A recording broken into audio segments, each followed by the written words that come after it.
ఇది జనం గొంతు, నేను మీ అనిల్ దేశాయ్. ఫ్రెండ్స్, దున్నేవాడిదే భూమి.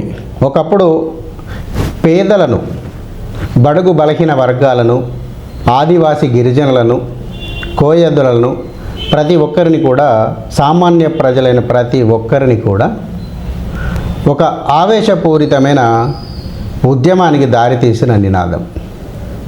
ఆ దున్నేవాడికే భూమి అనే నినాదంతో ఎర్రజెండా రాజకీయ పార్టీ పేదల జీవితాలతో ఆడుకుంది అన్నది కూడా రాను గడిచిన కొద్దీ తెలిసిన పచ్చి నిజం. అయితే ఈ దున్నేవాడిదే భూమితో పాటు పని చేసేవాడిదే కంపెనీ నినాదంతో ఇటు సామాన్య ప్రజలను, కార్మిక వర్గాలను తమ సోపు అంటే పౌడర్ మాటలతో, మొహానికి పౌడర్ రుద్దే మాటలతో కొంతకాలం పాటు భారతదేశంలో అటు బెంగాల్ నుంచి మొదలుకొని ఇటు కేరళ వరకు ఒక కారిడార్, రెడ్ కారిడార్ను సృష్టించింది. కానీ చరిత్ర చూస్తే అది ఎంత బూటకమో, ఎంత అంత అవాస్తవమో మనకు తెలియక మానదు. ఆ నినాదంతో అటు బెంగాల్లో దాదాపు 30 సంవత్సరాల పాటు జ్యోతి బసు నాయకత్వంలో బెంగాల్ను పాలించింది.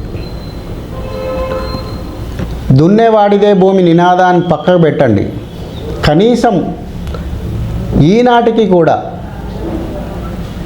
బెంగాల్లో దాదాపు ఈనాటికి అంటే 30 సంవత్సరాల రాజకీయ చరిత్ర తర్వాత 30 సంవత్సరాలు గడిచినప్పటికీ కూడా అక్కడ కనీసం ఒకరోజు తిండికి సంపాదించుకోలేని పేదలు నాటికి నుంచి నేటి వరకు ఇంకా ఎక్కువ అయ్యారు.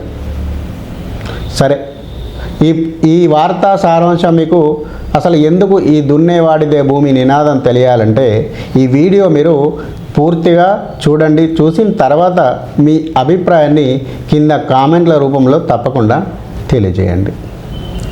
ఈరోజు ఈ అంశం గురించి ఎందుకు మాట్లాడదలుచుకున్నామంటే నిన్న 28వ తేదీ, జూలై 28వ తేదీన కేరళలో తిరువనంతపురం అసెంబ్లీ ముట్టడి జరిగింది. అసెంబ్లీ ముట్టడి జరిగింది. ఈ అసెంబ్లీ ముట్టడి చేసింది ఏ రాజకీయ పార్టీనో, లేకపోతే కుహన మనువాదులో, లేదా ఏ రెడ్డి రావు బ్రాహ్మణ వర్గాలు కాదు.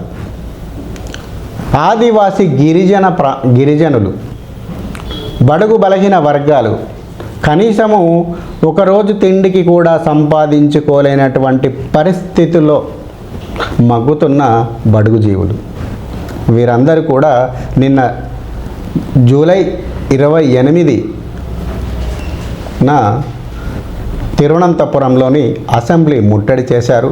అక్కడే టెంట్లు వేసుకొని, టార్పాలిన్ టెంట్లు వేసుకొని అక్కడే ఉంటున్నారు, ఇంకా కూడా అక్కడే ఉన్నారు.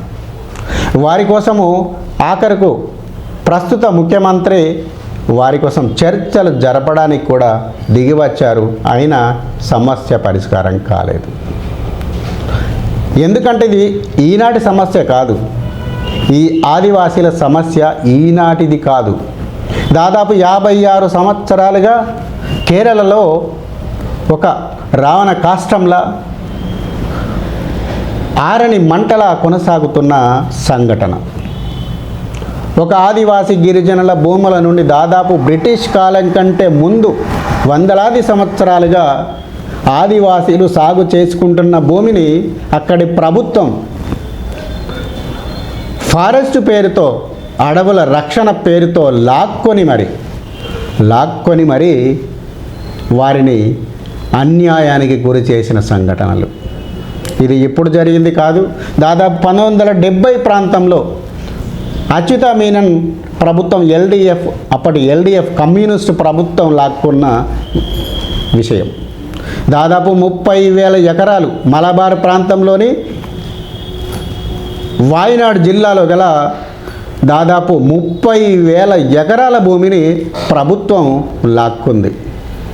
మరి ప్రభుత్వం ఆదివాసీల నుంచి లాక్కున్న భూమిని వారికి ఇచ్చిందా అంటే ఇవ్వలేదు సరికదా, Harrisons Malayalam, Tata Tea Limited వంటి కంపెనీలకు మాత్రము మళ్ళీ దారాదత్తం చేసింది. సుప్రీంకోర్టులో తీర్పు వచ్చినప్పటికీ కూడా కనీసం సుప్రీంకోర్టులో 2022 జూలై 22న సుప్రీంకోర్టు తీర్పు వెలువరించింది.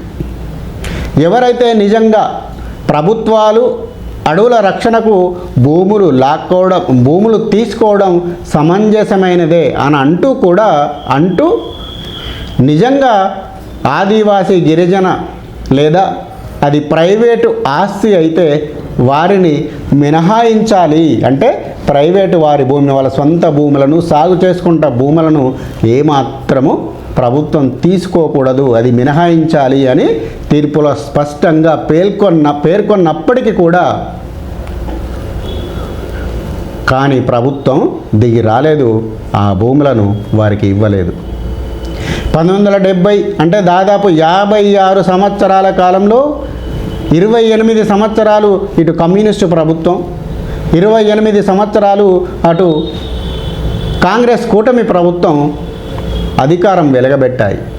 కమ్యూనిస్టు ప్రభుత్వం భూమి లాక్కున్నప్పుడు తర్వాత అధికారంలోకి వారికి మీ భూములు మీకు తిరిగి ఇస్తామంటూ అధికారంలోకి వచ్చిన కాంగ్రెస్ ప్రభుత్వం కూడా వారికి చూపింది. అయినా కూడా 56 సంవత్సరాలుగా తాత్కాలిక సెంటర్లలో అక్కడే నివాసం ఉంటూ మా భూమిని మేము వదిలిపెట్టము, మా కన్న తల్లి లాంటి మాకు, మా పిల్లలకు పిడుగులకు ఇక్కడే మా జీవితాలు ఇక్కడే, మేము ఇక్కడే పుట్టాం, ఇక్కడే పెరిగాం, ఇక్కడి మట్టిలోనే కలిసిపోతాం, ఈ అడవి ప్రాంతమే మాకు కన్న తల్లి అంటూ వారు 56 సంవత్సరాలుగా అక్కడ నిరసనలు చేస్తూనే ఉన్నారు. అక్కడి నుంచి కదలమని భీష్మించుకొని కూర్చుని ఉన్నారు. అయినా కూడా వస్తున్న ప్రతి ప్రభుత్వం మీ భూమి మీకు తిరిగిస్తాము, మీ భూమి మీకు తిరిగిస్తాము అంటూ హామీలు ఇస్తున్నాయే కానీ 56 సంవత్సరాలుగా కూడా వారి సమస్యకు పరిష్కారం దొరకలేదు. 1970లో భూమిని లాక్కున్నప్పుడు వారందరూ పెద్ద నిరసనకు దిగారు.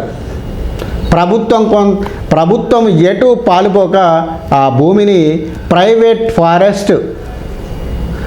ప్రైవేట్ రిజర్వ్ ఫారెస్ట్ పేరుతో దానిని నమోదు చేసి KFDCకి, కేరళ ఫారెస్ట్ డెవలప్మెంట్ అథారిటీకి అప్పగించింది.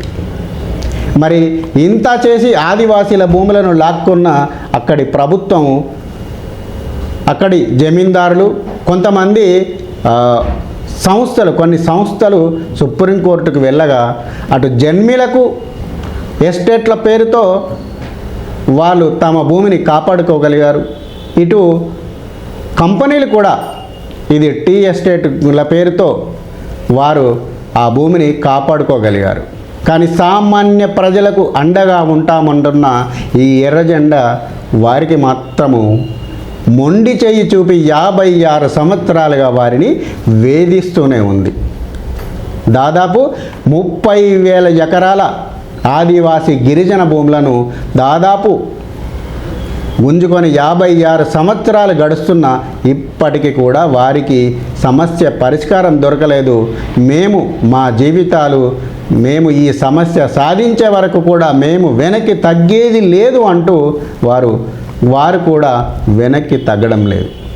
అంటే చూడండి, ఈ దున్నేవాడిదే భూమి నినాదం ఏమైంది?